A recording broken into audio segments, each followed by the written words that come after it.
बाद एक बार फिर से खसरे के प्रकोप के बढ़ने का दौर शुरू हो गया है, जहां पिछले एक सप्ताह में शहर के 4 अलग-अलग स्थानों से ज्यादा 11 संक्रमित मरीज मिले हैं। वहीं सभी मरीज 9 साल तक के बच्चे बताए जा रहे हैं। दरअसल इंदौर में पिछले एक सप्ताह में अलग अलग क्षेत्रों में करीब 11 बच्चे खसरे के संक्रमण की चपेट में आए हैं। वहीं इनमें से 8 बच्चे सामान्य इलाज के लिए अस्पताल पहुंचे थे, जहां पर जांच के बाद इनमें संक्रमण की पुष्टि की गई थी। वहीं 8 बच्चों में संक्रमण की पुष्टि होने के बाद से ही स्वास्थ्य विभाग के द्वारा लगातार इनकी कॉन्टैक्ट ट्रेसिंग की जा रही थी, जिसमें 3 और बच्चे संक्रमित पाए गए हैं।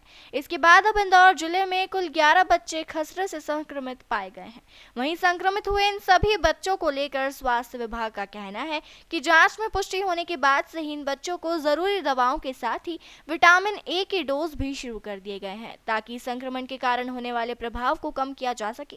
वहीं विभाग के द्वारा तत्परता से इस मामले में कार्रवाई की जा रही है और जिन भी इलाकों से यह बच्चे संक्रमित पाए गए हैं वहां पर स्क्रीनिंग की व्यवस्था भी की जा रही है, ताकि इस संक्रमण को फैलने से रोका जा सके। गौरतलब है कि स्वास्थ्य विभाग और शिक्षा विभाग के द्वारा संयुक्त अभियान चलाकर करीब 4 साल पूर्व स्कूलों में मीजल्स रूबेला का टीकाकरण शुरू किया गया था, लेकिन टीकाकरण को लेकर व्याप्त भ्रांतियों के चलते कुछ अभिभावकों ने अपने बच्चों को टीकाकरण से दूर रखा था। वहीं संक्रमण की एक वजह विभाग द्वारा इस टीकाकरण का ना होना भी बताया जा रहा है।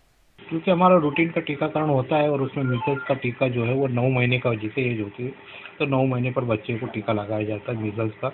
इसके अलावा बूस्टर डोज जो हमारा है 18 महीने का जैसे बच्चा होता है तो उसको बूस्टर डोज लगाया जाता है। अगर बच्चे फुली इम्यूनाइज हो जाते हैं और वैक्सीन लगा लेते हैं तो ये मान के चलिए कि आप 95% 98% तो वैक्सीनेटेड होने के साथ साथ आपका वो इम्यूनिटी अच्छी से डेवलप हो जाती है और मिनिमम चांसेस रहते हैं कि आपको मीजल्स होगा नहीं होगा। अगर वैक्सीन लग गई तो नहीं होगा, मगर उन बच्चों को हो ये अगर मीजल्स के कहीं रेस या फीवर की हिस्ट्री अगर कहीं मिलती है तो हम लोग यही है कि अभी बीच में हम लोगों ने एक मीटिंग भी करी थी जिसमें शिक्षा विभाग से और ICDS विभाग के भी इंटर डिपार्टमेंट हमारी बैठक हो चुकी है ये केसेस आने के बाद हमारे। तो उनको भी ये बोला कि जो भी स्कूलों में अगर कहीं फीवर या रेस के बच्चे कोई भी मिलता है तो उसकी जांच जरूर कराए और आंगनवाड़ी में भी अगर कहीं फीवर या रेसेस कैसे बच्चे मिलते हैं तो उनकी भी जांच कराए और बच्चों को आइसोलेट कराए और घर पे ये ना मान के चले कि हमारा कोई टेबूज रहता है कि जो ये रखे कि इसको छोटी माता हो गई, बड़ी माता हो गई या तो ऐसे ही हो, तो घर पे ना रखें, उसका बाकायदा ट्रीटमेंट करवाएं और साथ ही साथ डॉक्टर्स को दिखाने के पश्चात ही उसको होम आइसोलेशन करें। हम जो बच्चे पॉजिटिव निकले हम ये भी ट्रेस कर रहे हैं हमारी टीम के द्वारा कि इनकी कहीं ट्रेवल हिस्ट्री तो नहीं है, कहीं शादी ब्याह में या इधर उधर कहीं से नहीं गए, या फिर हो सकता है जो बच्चे पॉजिटिव हुए हैं क्या कहीं दूसरी स्टेट में या दूसरे डिस्ट्रिक्ट में तो नहीं गए। तो ये पॉकेट्स में हमारी पूरा और जहाँ जहाँ जिस तरह से हमारी आज़ाद नगर, खजराना, चंदन नगर, ये जो जहाँ पर भी केसेस हमारे निकले हैं वहाँ पर पूरी टीम लगी और पूरा एरिया को घेर के और एक एक घर को पूरा देख रहे हैं और वहाँ पर जो भी बच्चे मिल रहे हैं उनकी जांच भी करा रहे हैं। देखिए जो खसरे के कुछ केसेस हमें मिले हैं, क्योंकि रूटीन सर्विलेंस एक्टिविटी में जितने भी फीवर और रैश के केस होते हैं उनको रिपोर्ट करना होता है और उसका डेटा जो है WHO से कलेक्ट होता है और वहीं से ये सैम्पलिंग रिपोर्ट जाती है। तो 2 तारीख को हमें 8 केसेस MY से रिपोर्ट हुए थे जिसमें कि खसरा मीजल्स पॉजिटिव पाया गया। ये सभी बच्चे 3 साल से 9 साल की एज ग्रुप के बच्चे हैं, विशेषकर जिसमें 3 खजराना एरिया से हैं, इसके अलावा आज़ाद नगर एरिया से हैं, सदर बाजार एरिया से हैं और जूनी इंदौर से 3 जूनी इंदौर से। तो इस प्रकार 8 केसेस मिले थे।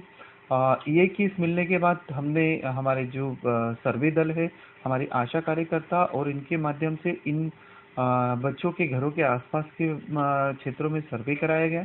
इन सर्वे के दौरान जो भी और भी कुछ बच्चे पाए गए जिनमें बुखार और लाल दाने थे जिनकी की सैंपलिंग कराई गई।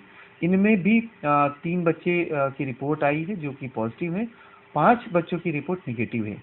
इसके अलावा 8 अभी सैंपल और बाकी हैं जिनकी की रिपोर्ट हमें आना बाकी है।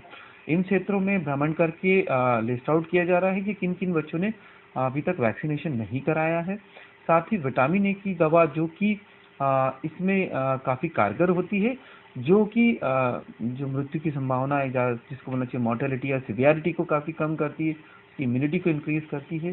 तो विटामिन ए सभी बच्चों को पिलाई जा रही है। इसके अलावा कई परिवार जिन्होंने अभी तक वैक्सीन नहीं लगा रहा है उनको मोबिलाइज करने के लिए, उनको मोटिवेट करने के लिए सामुदायिक स्तर पे भी कार्य किया गया है। वहाँ पे मस्जिद के माध्यम से भी ऐलान कराया गया है, वहाँ के धर्मगुरुओं को इन्वॉल्व किया है कि लोगों में ये अवेयरनेस आ सके कि वैक्सीनेशन लगा सके।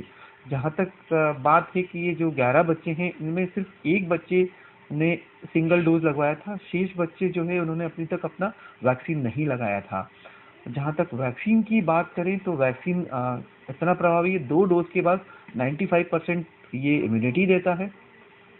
तो वैक्सीन से ही इसका बचाव है और वायरस की संक्रामक बीमारी है, एक दूसरे के साथ रहने से, खांसने छींकने से ये फैलती है। तो हमें इसका ध्यान रखना है कि किसी भी बच्चे को अगर बुखार है और लाल दाने हैं तो उसकी सूचना स्वास्थ्य विभाग को दें, साथ ही अस्पताल में जाकर इलाज कराएं। घर पर रखकर मतलब माता मानकर घर पे ही न रखे जिससे स्थिति गंभीर हो, बच्चे की जान को खतरा हो।